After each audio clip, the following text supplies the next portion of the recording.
Thanks for joining us on episode 1479 of the Inspired Stewardship Podcast. Hi, I'm Jeremy Shapiro, and I challenge you to invest in yourself, invest in others, develop your influence, and impact the world by using your time, your talent, and your treasures to live out your calling. Having the ability to recognize that you don't know what you don't know is key. And one way to be inspired to do that is to listen to this, the Inspired Stewardship Podcast with my friend, Scott Mater. With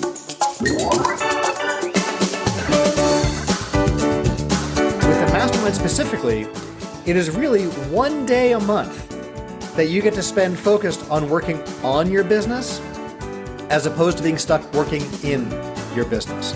And it doesn't have to just be that one day. Think about how much time do you spend every day, every week, every month, every quarter, year, so on, intentionally working on your business versus just doing the work in your business. Welcome and thank you for joining us on the Inspired Stewardship Podcast. If you truly desire to become the person who God wants you to be, then you must learn to use your time, your talent, and your treasures for your true calling. In the Inspired Stewardship Podcast, you will learn to invest in yourself, invest in others, and develop your influence so that you can impact the world.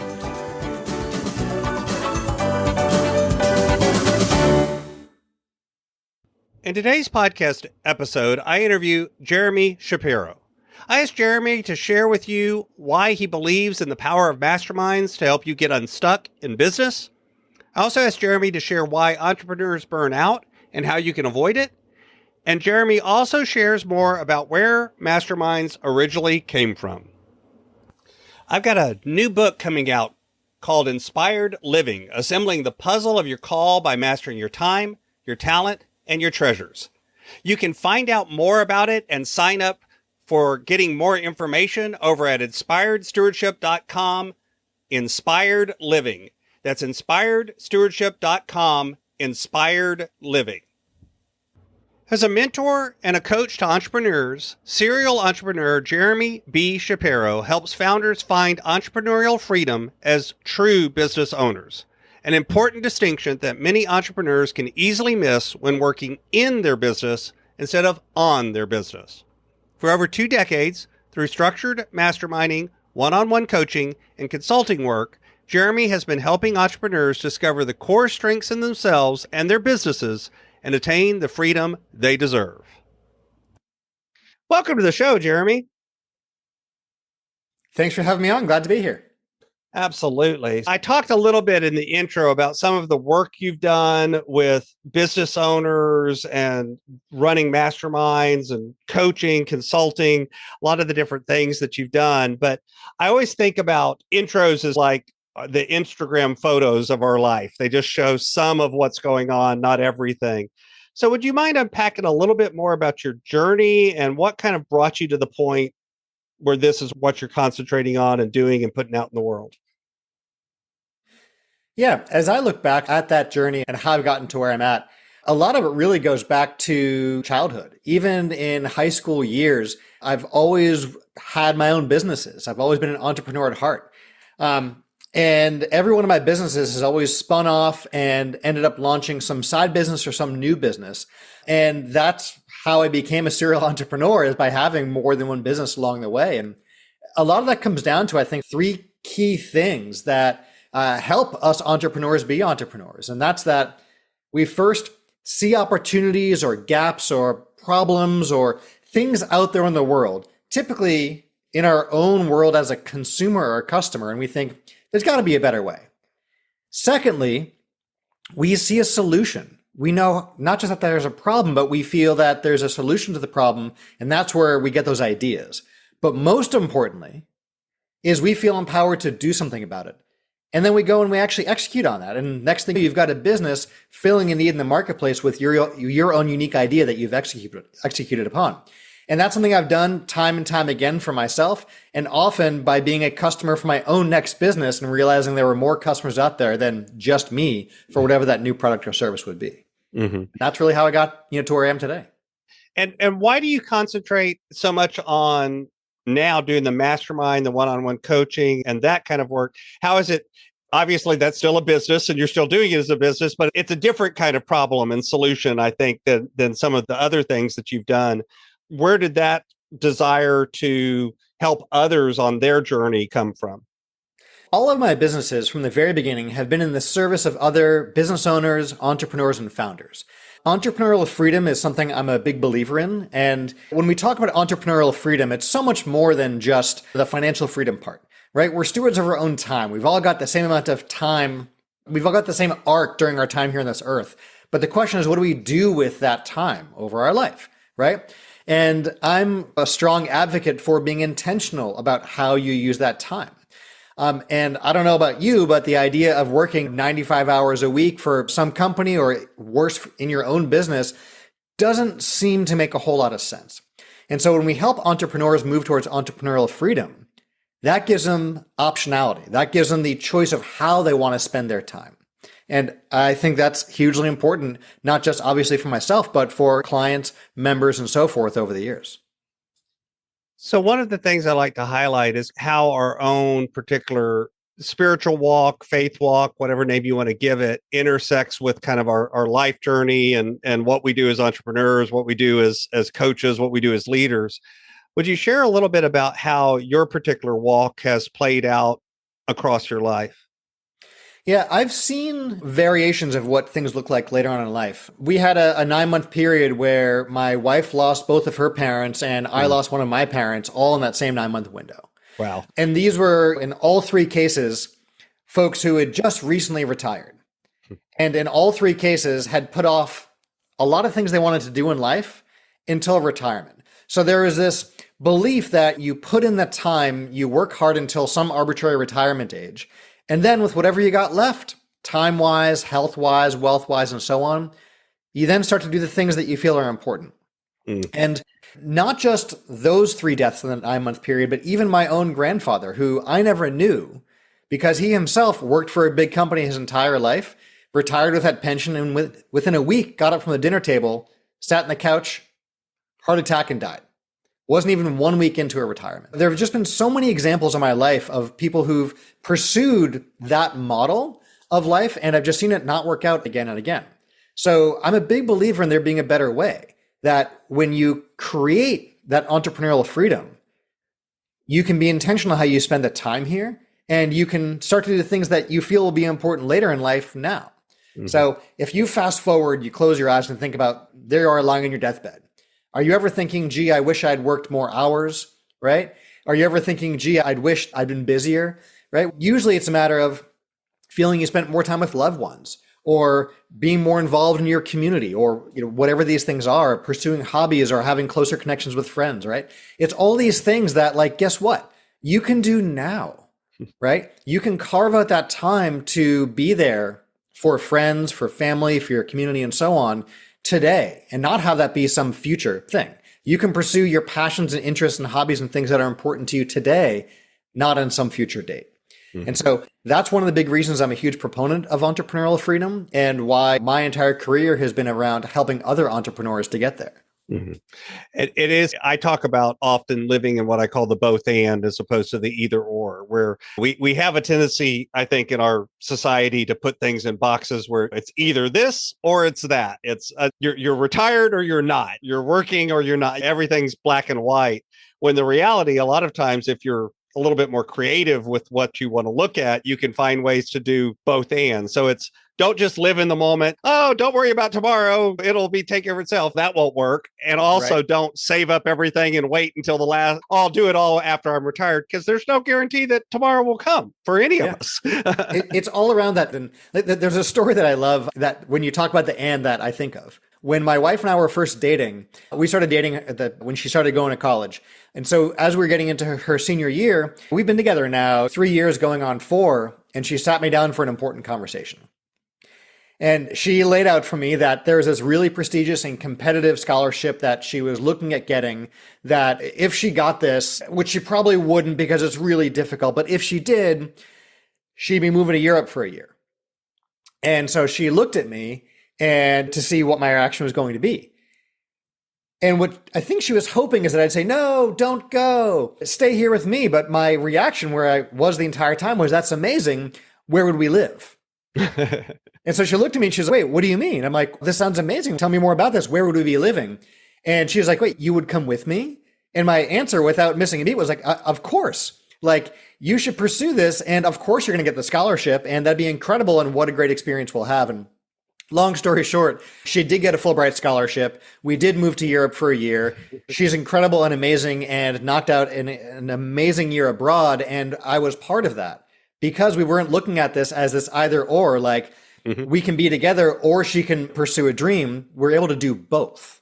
And it sometimes takes some creativity and some, bravery and other things, but there's often a middle ground in there that I think a lot of times we miss because we don't even look for it, if that makes sense. So I talked earlier about masterminds being one of the things that you're an advocate of, and I'm an advocate of them as well. But I think we've reached a point in a way, it's like coaching, where mastermind is almost a sexy term. It's, oh yeah, I'm in a mastermind, becomes a badge of honor in a way now. And I see a lot of times where masterminds being thrown around and people have lost track of what it means, where it comes from, what it isn't, and that kind of thing. But you talk a little bit about from your point of view, from the way you advocate for them, what is a mastermind, what isn't a mastermind, and how is it something that can serve people?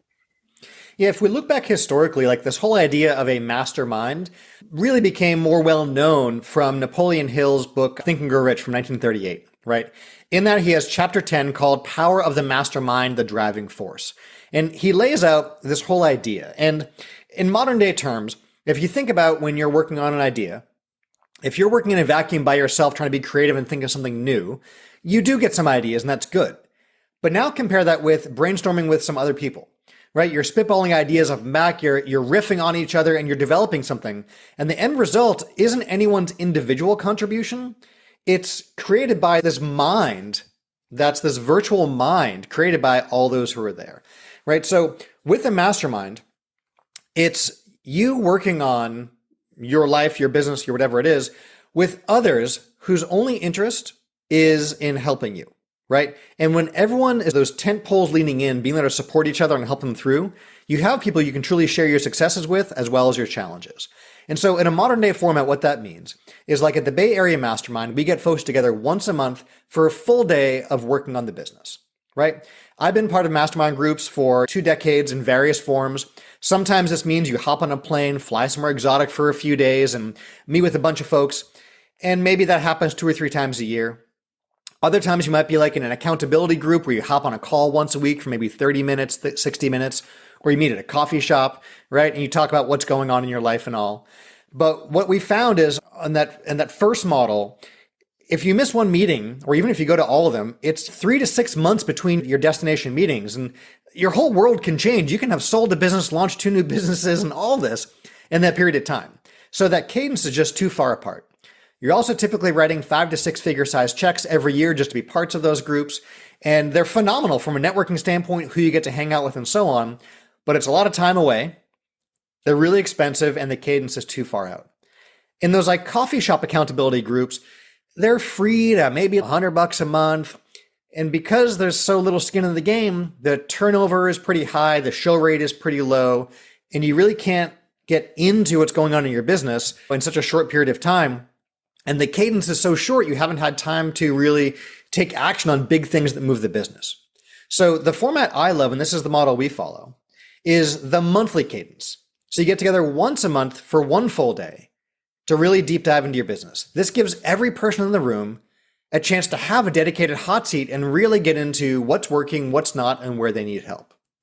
And what I find so fascinating about this is when people join us for a test drive and get to experience a full day mastermind, they bring 2 things into the room, right? One is we've all got our superpowers, our areas of expertise. If you think for a moment, what are the things you're really good at that others look to you and say like, how did you do that? Why is that so easy? And you're like, I don't know, right? Like those are your superpowers. It could be you're an amazing marketing ninja, right? Or you're a fantastic product person, right? Or maybe you really just get systems, whatever it is, right? Those are your superpowers. That's the stuff. The reason folks find us usually, and they are looking to join a mastermind, is because they've got a big question, right? Something keeping you up at night. There's a block. There's something that you felt, if only I got answers or insights to this, wow, what a different world it would be. So that's something that you don't know.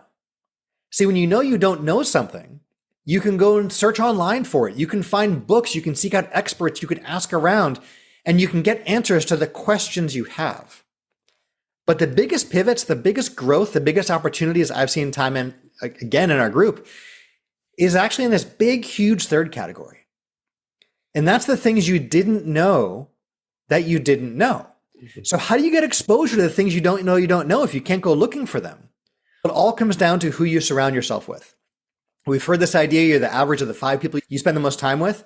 Let's be intentional about that, right? Let's be stewards of our time. Let's be stewards of how we use that and hang out with the people who are going to help you get unblocked, who are going to show you what they're working on, what's working and what's not, and expose you to ideas that you never knew. Expose you to pitfalls and challenges you didn't know were out there, so you're aware of them before you get there.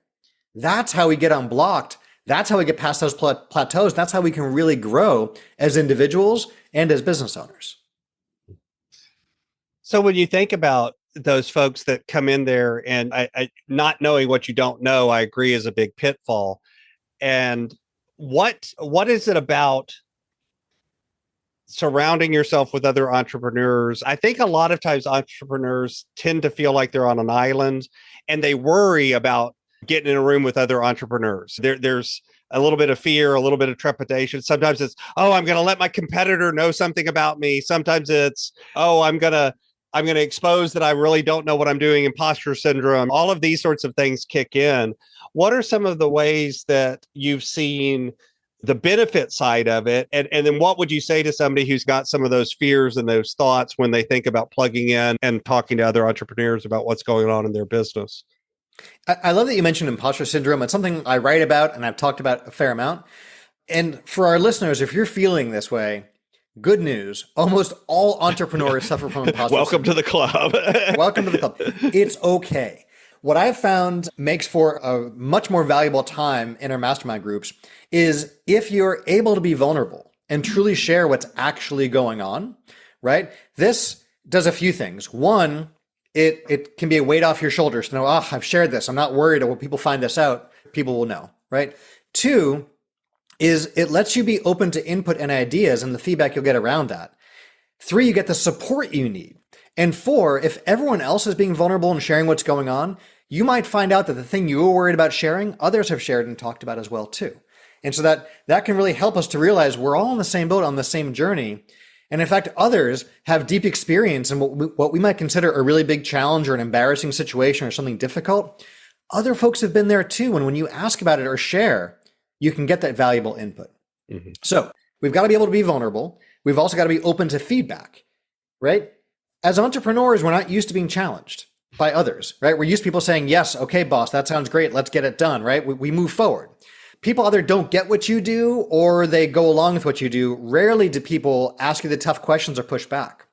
But in a good mastermind environment, you're going to have people who will ask you questions. If something doesn't make sense, they're going to call you on it. And if you've got your blinders on, they're going to let you know that there is something you're missing here and we'll make sure you see it. And that's so valuable because as entrepreneurs, it's lonely at the top. Where else do you get that kind of unbiased direct feedback that is purely meant to help you level up your game? It doesn't happen outside of a mastermind setting. Mm-hmm. Mm-hmm. What are there other ways that you have seen folks benefit from a mastermind in that maybe are, for lack of a better word, the surprising way or the way that maybe you would say most people would find unexpected or unusual? Yeah. So two things come to mind when you ask that, right? One is that a lot of times people come in with one business in mind and one problem at hand. But from conversations in the mastermind group, one of a few things happens. One is like entirely new channels are added to the business, new products, new sales channels, and so on, simply because you didn't know they existed. And so from the conversations in the room, you're able to expand the business that way, right? One example I love to share that I've seen from what we call the cross-pollination of ideas is, you have an e-commerce business and a brick and mortar retail store shop in the room, right? The e-commerce business owner is talking about email marketing, how every time they send email, money comes in the door. And they look at things like click-through rates, earnings per click, and things like that. The retail store owner doesn't do any of that. And so it has all kinds of questions about what stats do you look at? What providers do you use? What do you put in the emails? Are they promotions? Is it content? How often do you mail? All these things. And they've got an expert right there sharing what's actually working for them in their business. Secondly, you then have, for example, the retail store owner is doing direct mail, right? So they're sending out direct mail pieces. They're doing list purchases. They're sending out postcards, letters, promos, and so on. And the e-commerce business owner there, who has success in their own right, is asking questions. Where do you get your list? Do you use list brokers? What kind of mail house do you use? What format piece do you send, and so on? And so next thing you know, these two business owners who are both successful and have really good sales channel are learning and being exposed to an entirely new sales channel by people who are seeing success there and can then translate that and add that to their business. Over the course of the next month, wouldn't you know it, the e-commerce business owner starts doing direct mail and is getting new customers who had never heard of their business before buying from them. The retail store owner starts using email marketing and starts getting customers back into the store, and customers becoming repeat customers and buying and getting to be part of a loyalty program and so on, simply by using those best practices. And so that's adding on the additional sales channels, right? The second big thing we see is businesses launching an entirely new business, right? We're serial entrepreneurs. And from the ideas that come up in the room, entirely new businesses are launched. And I've seen multiple times for myself and for others, multi-million-dollar businesses get launched simply from a conversation in the room. And that little back of the envelope idea can get quickly iterated on and then launched.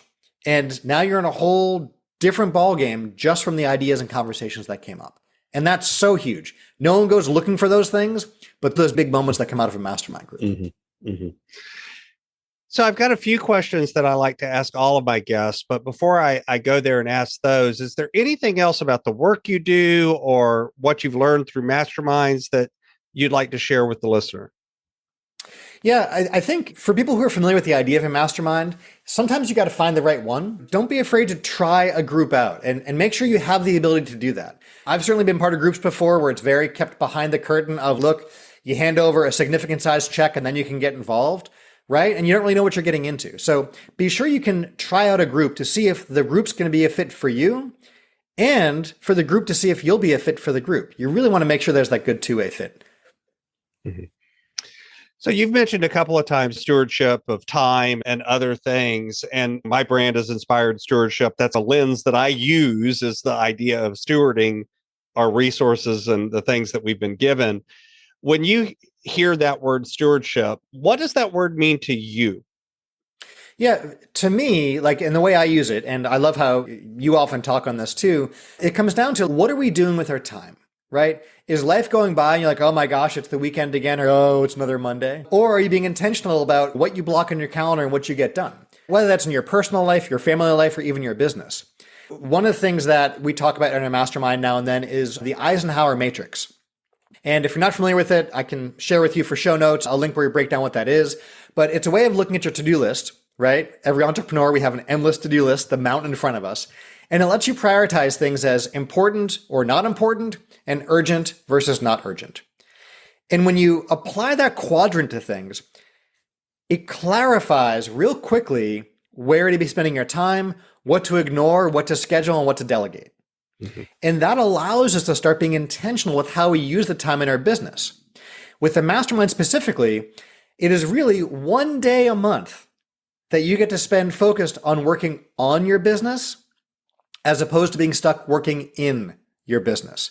And it doesn't have to just be that one day. Think about how much time do you spend every day, every week, every month, every quarter, year, so on, intentionally working on your business versus just doing the work in your business. Because guess what? The work in your business will always be there because that's the work of the business, right? So it's okay you're doing that, but the idea to move towards that entrepreneurial freedom is to spend more and more of your time, if you are working in the business, doing the work on the business, the strategic work, the systems work, and all of that. Mm-hmm. So you can spend less time in the business and be more intentional about your time. Right. And connecting that to the Eisenhower matrix, working in your business, a lot of times you're doing the important, urgent stuff because it's right there in front of you. It's on fire. You got to put the fire out. And it's that important, not urgent stuff that a lot of times gets ignored and gets put off. And I'll do that tomorrow. I'll do that later. And it never gets done because if you find yourself firefighting constantly, like it's not sustainable. I know some personality types like thrive in that. And that's okay. But that means you'll be forever stuck fighting fires. So carve out the time, be more intentional, step back, and you can do the work on the business to make sure there's less fires to fight tomorrow. Ideally, that quadrant of important and urgent gets smaller and smaller and smaller. And look, there'll always be some. Right? The idea here is not risk elimination. That's a fallacy, right? The idea is risk mitigation, minimizing the risk. Right. And risk reduction too, because again, do you have people cross-trained in a way where even if you lost an employee, that it's not like you're completely brought down to scramble and nothing mode and all of these sorts of things that and I think too, and I'd like your input on this. I think a lot of times folks that start as a solopreneur or, what I would call a micropreneur, where it's maybe them and like a VA or that kind of thing, if they grow, that in some ways can be a real danger because they've started with that mindset of I have to do it all. And getting them out of that mindset into tradition, into more of a business owner mindset is a different view. Yeah. We see it a lot in helping solopreneurs move towards business owners. There's often these blocks. One of them is like the perfectionist mentality, which is really dangerous. Perfectionism will prevent you from launching your products, from creating systems, from hiring and so on. Really, where we find that freedom is the combination of systems and people to run those systems, right? So putting those in place means relinquishing some control and letting others deliver at your standard through the systems that you create. That's how you get that time back and find that freedom. So this is my favorite question that I like to ask everybody. Imagine for a minute that I invented this magic machine. And with this machine, I could pluck you from where you are today and transport you into the future, maybe 150, maybe 250 years. But through the power of this machine, you were able to look back on your entire life, see all of the connections, all of the ripples, all of the impacts you've left behind. What impact do you hope you've left in the world? The mark I'm leaving is around entrepreneurial freedom. It's around inspiring others to take that step and get out there, and not just to have a business, but to set it up in such a way that it frees you to be free. There's been a whole hustle mentality that I just think is so toxic that's come out. This idea of working 180 hours a week, 9 days a week, like it's just not sustainable, right? It's a really toxic backwards mentality that I think is harming so much more than any good it's possibly doing. And I think the world is a better place for all if we rewind 100 years back to look what businesses were, right? There were business hours, right? You did work you enjoyed doing. Right? It was fulfilling. It was meaningful. It helped out your community. It helped out your family. You provided jobs and did meaningful work, right? We can get back to that. And the mark I'm leaving is all around helping entrepreneurs to not just get started, but then move forward with the goal of having entrepreneurial freedom. Mm-hmm. So what's on the roadmap? What's coming next for you as you continue on this journey? We talked about systems and people and all that. What's been really exciting for us at the Bay Area Mastermind is even further codifying how it is we do what we do, and having other facilitators facilitating meetings, and even looking at how they can have our mastermind in a box available for their own community. So they just do their own thing, but following our best practices. And that's really an exciting next step for us as well. Awesome.